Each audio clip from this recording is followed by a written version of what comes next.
cartilage on the posterior facets of the patella or the patellar surface of the femur. Don't look at that.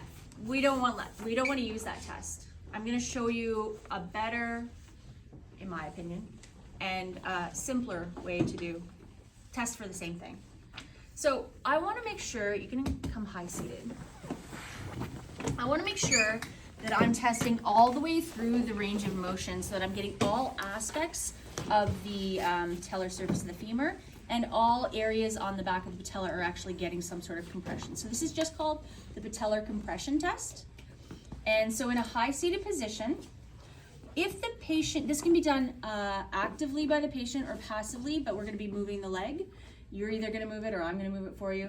If you're young and able-bodied, I will easily, ask you to hold this position for me. That shouldn't be an issue. If you were elderly or had an issue, I would hold it for you. But either way, you want to start in full extension. Okay, so here's the patella. I'm going to push posteriorly. So I'm just pushing it straight back against the femur. Any pain? No.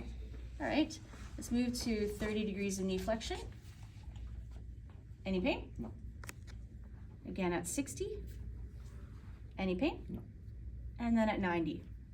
So now you've taken the patella all the way through its range of motion and asked for pain at each stage. So there's technically 4 different testing positions. Again, I could do it passively by holding his leg there and then trying here, any pain, here, any pain, here, any pain.